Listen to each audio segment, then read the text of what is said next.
Properties of matter.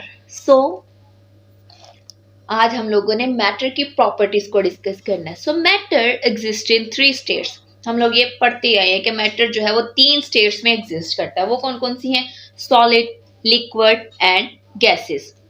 अब बहुत सारी प्रॉपर्टीज हैं जो कि मैटर के साथ एसोसिएट होती हैं। अब वो किस तरह से, हम एग्जांपल अगर मैटर की लेते हैं तो हम मैटर कौन सी चीज है किस तरह से बता सकते हैं? वेट। सो हम कहते हैं कि मैटर वो हर चीज है जो कि अगर कहीं रख दें तो वो जगह घेरे, और अगर हम उसे उठाएं तो उसका मैस भी हो। मतलब कि दो चीजें बता रही हैं कि हमारे पास ये चीज मैटर है। अगर तो उसके पास कोई ना कोई मैस है, अगर उसके पास वजन है तो वो मैटर है। या वो अगर जगह घेर रही है, ऑक्यूपाई कर रही है कोई ना कोई जगह या स्पेस, तो वो हमारे पास मैटर है चीज। Matter clear? अब मैटर हमारे पास 3 स्टेट्स में एग्जिस्ट करता है। वो कौन कौन सी है? Solid, liquid and gases. अब कुछ प्रॉपर्टीज जो है वो एसोसिएट होती है ऐसी। अब 2 प्रॉपर्टीज में हम इसको स्पेसिफाई करते हैं मैटर को। एक पहली कि एक प्रॉपर्टी तो सब मैटर्स के लिए सेम है। वो कौन सी प्रॉपर्टी? जो अभी हमने एक्सप्लेन की कि matters have mass and occupy space. ये प्रॉपर्टी हर मैटर के लिए, मैटर की चाहे कोई भी स्टेट है, वो लिक्विड है, वो सॉलिड है, वो गैस है, कोई भी स्टेट है, उसमें ये प्रॉपर्टी एग्जिस्ट करेगी। मतलब कि ये प्रॉपर्टी हर मैटर की स्टेट में लाजमी पाई जाती है। अब कुछ प्रॉपर्टीज ऐसी हैं जो मैटर की एक स्टेट में है, दूसरी में नहीं है। तो इसका मतलब ये नहीं कि वो मैटर की प्रॉपर्टीज नहीं है, वो मैटर की प्रॉपर्टीज हैं, लेकिन वो एक स्टेट में होती है, दूसरी में वो स्टेट में वो प्रॉपर्टीज नहीं रहती। इसकी एग्जांपल हम लेके देखते हैं। फॉर एग्जांपल अगर हम बात करते हैं सॉलिड की, तो सॉलिड कौन से, कोई पत्थर देख लें, ग्लास हो गया, तो इन सब की कोई ना कोई स्पेसिफिक शेप है। मतलब कि इनकी कोई ना कोई शक्ल है। जबकि हम गैस को देखते हैं तो गैस की कोई शक्ल नहीं है। और लिक्विड को देखें, लिक्विड में हमारे पास आता है पानी, वाटर। तो वाटर की वैसे कोई शेप है? नो। लेकिन जिस चीज में हम उसे डाल देते हैं वो उसकी शेप ही ले लेता है। इसी तरह से अगर लिक्विड की बात करते हैं तो लिक्विड का एक डेफिनेट वॉल्यूम होता है, लेकिन गैसेस का वॉल्यूम नहीं होता। तो इस तरह से डिफरेंट प्रॉपर्टीज है, जैसे कि हार्डनेस, डेंसिटी, इलास्टिसिटी, कंडक्टिविटी और बहुत सारी और क्वालिटीज। अब इसको सिंपल टर्म्स में हम समझ के देखते हैं कि एक मैटर जब हमने लेना है तो हम एक क्लास की एग्जांपल लेते हैं कि हमारे पास एक पूरी की पूरी क्लास है। अब वो क्लास कौन सी है, वो कौन सा स्टैंडर्ड है? वो 5th क्लास है। फॉर एग्जांपल अगर वो 5th क्लास है तो मैटर, जैसे हम कहते हैं कि मैटर में एक प्रॉपर्टी है कि वो ऑक्यूपाई करती है स्पेस और उसका होता है मैस। इसी तरह से हम ओवरऑल क्लास को रिप्रेजेंट करेंगे कि ये क्लास 5 है। ठीक है, इसमें जो स्टूडेंट्स है वो क्लास 5 से बिलोंग करते हैं। तो वो एक एग्जांपल होगी कि मैटर ये एक पूरी क्लास की क्वालिटी है, एक प्रॉपर्टी है कि वो 5th क्लास के स्टूडेंट्स हैं। अब हर स्टूडेंट, कोई स्टूडेंट ज्यादा इंटेलिजेंट है, कोई स्टूडेंट ज्यादा क्रिएटिव है, कोई ज्यादा बोलता है और कोई कुछ करता है। मतलब कि हर स्टूडेंट अलग अलग पॉइंट ऑफ व्यू में कोई ना कोई स्पेसिफिसिटी या कोई उनकी कैपेबिलिटीज हैं, कोई ना कोई उनके अंदर एबिलिटी है, सलाहियत है। तो हर एक की अपनी अपनी प्रॉपर्टीज होंगी। अब एक तरह से हमने उन्हें स्पेसिफाई कर दिया एज अ क्लास, वो हमारी मैटर की जो प्रॉपर्टी है उसमें आ जाते हैं। अब हर स्टूडेंट एक दूसरे से अलग है अपनी प्रॉपर्टीज में, कि अगर एक स्टूडेंट में एक प्रॉपर्टी है तो लाजमी नहीं कि वो दूसरे स्टूडेंट में भी हो। तो वो हमारे पास होता है इस तरह के डिफरेंट प्रॉपर्टीज हमारे पास जो है वो एक स्टेट के लिए होती हैं, दूसरे स्टेट के लिए नहीं होती। तो ये सिंपल हमारे पास एग्जांपल थी जिससे हम समझ सकते हैं। अब काइनेटिक मॉलिक्यूलर मॉडल जो है वो इन प्रॉपर्टीज जो मैटर की हम देखते हैं, इनको समझने में हमारे लिए आसानी पैदा कर देता है कि किस तरह से हम इसको सिंप्लीफाई कर सकते हैं। तो अब वो हम देखते हैं। यहाँ पे स्टेट्स ऑफ मैटर को प्यारी प्यारी इमोजी से शो किया है कि सॉलिड क्या है, लिक्विड क्या है, गैस क्या है। देन नेक्स्ट हम देखते हैं kinetic molecular model of matter. अब मैटर किससे मिलकर बनता है? मैटर जो है वो बहुत छोटे छोटे पार्टिकल से मिलकर बनता है। उन पार्टिकल्स को हम कहते हैं कि वो हैं मॉलिक्यूल्स। अब जो ये मॉलिक्यूल्स है ना, ये कॉन्टिन्यूस मोशन में रहते हैं। किस तरह से? लुक, जिस तरह से हमारे पास जंगल है और जंगल में शेर जो है वो बड़े रोप से मुसलसल पूरे जंगल का एक टूर ले रहे हैं, एक ट्रिप कर रहे हैं। तो वो इसी तरह से जो हमारे मॉलिक्यूल्स हैं मैटर के, वो भी कॉन्टिन्यूसली मूव करते रहते हैं। मॉलिक्यूल्स जो हैं वो एक दूसरे को अट्रैक्ट करते हैं। अब एक शेर दूसरे शेर को अपनी तरफ लेके आएगा, उससे बातें करेगा, लेकिन अगर वहां पे हिरन आ गया तो वो तो भागेगा शेर को देख के, वो तो उसकी तरफ अट्रैक्ट नहीं होगा। सो मॉलिक्यूल्स क्या करते हैं? एक दूसरे को अपनी तरफ अट्रैक्ट भी करते हैं। काइनेटिक मॉलिक्यूलर मॉडल जो है वो हमने जो मैटर की स्टेट्स है ना, बेसिक इनको समझने के लिए लिया है कि काइनेटिक मॉलिक्यूलर मॉडल हमें स्टेट्स ऑफ मैटर समझने में हेल्प आउट कर देता है। और किस तरह से करता है ये हमने समझना है। Solid, if you can see this figure, तो सबसे पहले हम फोकस इस सॉलिड पे करते हैं। लुक, ये सॉलिड है। अब सॉलिड में हर मॉलिक्यूल जो है वो किस तरह से एक बड़े मैनर्ड वे में अरेंज है, बड़े एक ऑर्डर में अरेंज है। लाइक किसी किस्म की यहाँ पे डिस्टरबेंस नहीं है। इसको हम ऐसी फैमिली लेते हैं जिसमें सारे बड़े जो बंदे ऑर्गेनाइज्ड वे में रहते हैं कि कोई चीज कहीं इधर उधर नहीं फेंकनी। तो वो वैसा वाला घर है कि जहाँ पे हर चीज अपनी जगह पे पड़ी होती है और उनके दरमियान में बड़ी अच्छी बॉन्डिंग होती है, एक दूसरे को एक स्ट्रॉन्ग फोर्स ऑफ अट्रैक्शन के साथ जो है ये होल्ड किए हुए होते हैं।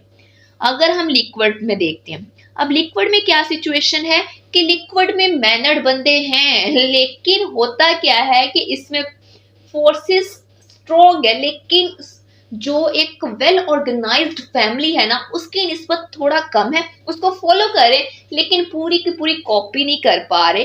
तो इसमें हमारे पास फोर्सेस ऑफ अट्रैक्शन होती हैं, लेकिन सॉलिड्स की निस्बत थोड़ी कम होती है। मतलब कि इसमें अरेंज होते हैं लेकिन रेगुलर अरेंज, के एक के बाद एक वैसे अरेंज नहीं होते। गैसेस, ये वो फैमिली है जो मस्त माहौल में रहती है, लाइक किसी चीज की फिक्र नहीं है। तो कोई कहीं जा रहा है, हर कोई अपनी मर्जी कर रहा है, लेकिन सॉलिड में अपनी मर्जी नहीं कर सकते।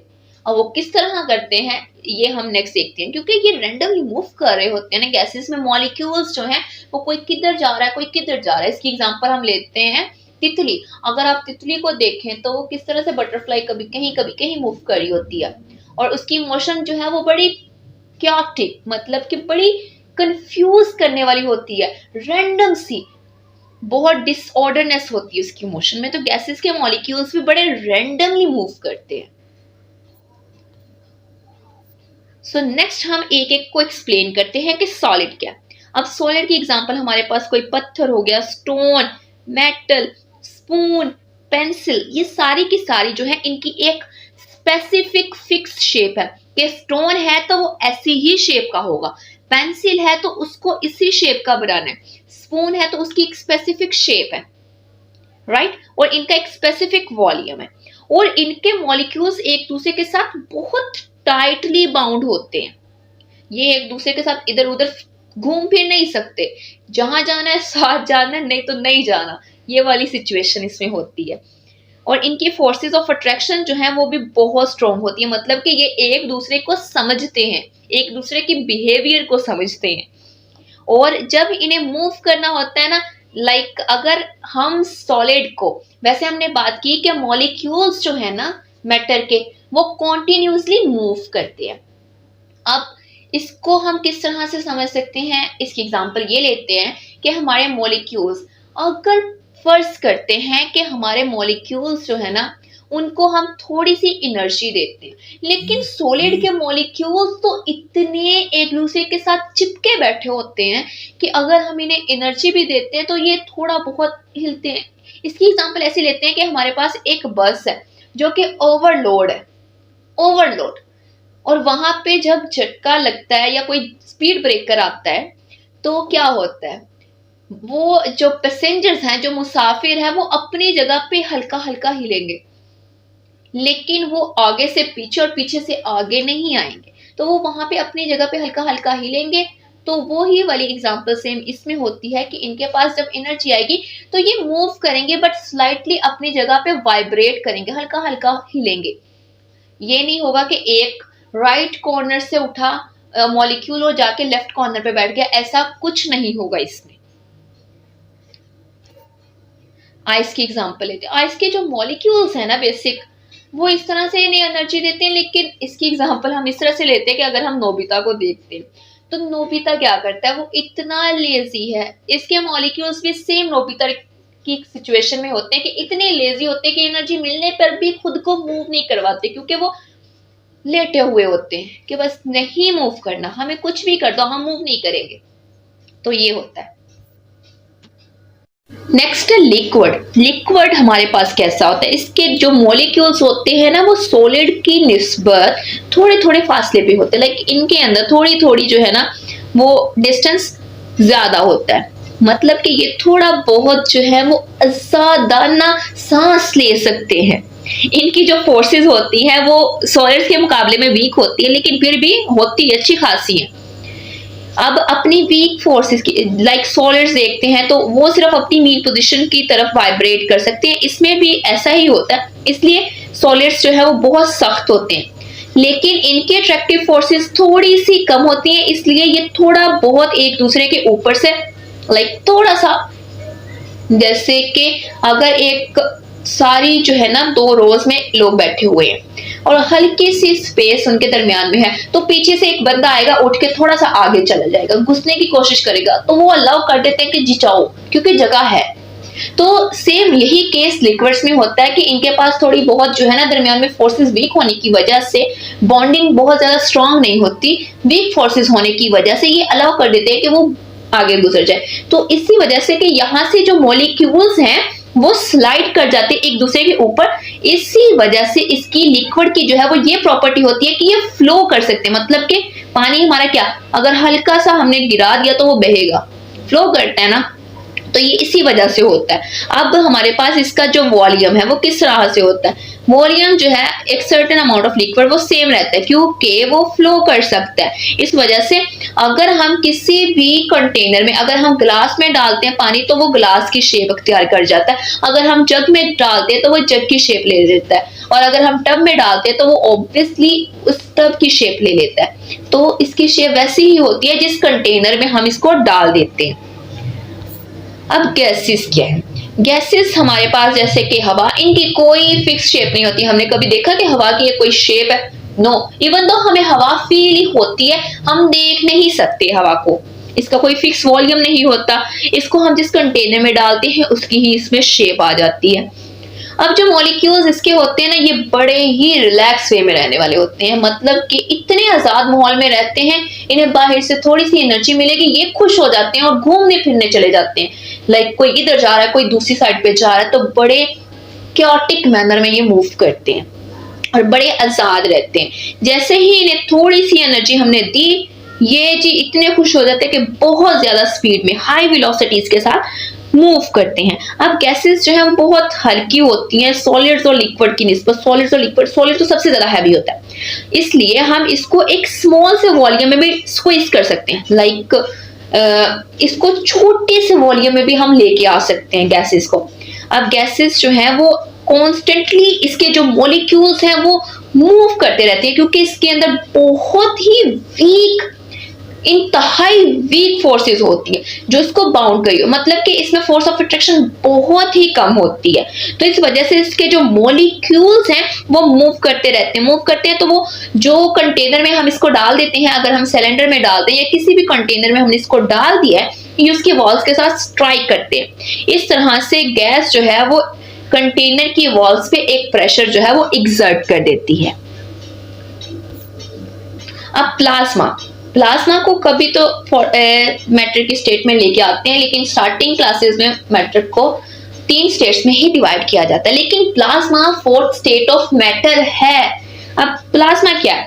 अब हमने कहा कि हम एनर्जीज इंक्रीज करते जाते हैं मॉलिक्यूल्स की, और अगर हमने उसको ज्यादा पुश किया या हमने टेम्परेचर इंक्रीज कर दिया किसी भी गैस का, जब हम उस गैस के मॉलिक्यूल्स को टेम्परेचर देते जाएंगे तो ऑब्वियस बात है कि जो मॉलिक्यूल्स गैस के अंदर है ना वो एक दूसरे के साथ बहुत हाई स्पीड के साथ कोलाइड करेंगे, ऐसे मूव करते जाएंगे, कभी कोलाइड भी करेंगे, तो उससे क्या होगा, उनकी काइनेटिक एनर्जीज बहुत ज्यादा बढ़ जाएंगी और वो बहुत तेज मूव करेंगे। एटम एक दूसरे के साथ कोलाइड करेंगे, एक दूसरे के साथ टकराएंगे, उससे क्या होगा कि वो एटम कुछ जो है वो उससे फाड़ देगा, मतलब खोल देगा, एटम को खोल देगा, उसके इलेक्ट्रॉन्स निकाल के बाहर फेंक देगा।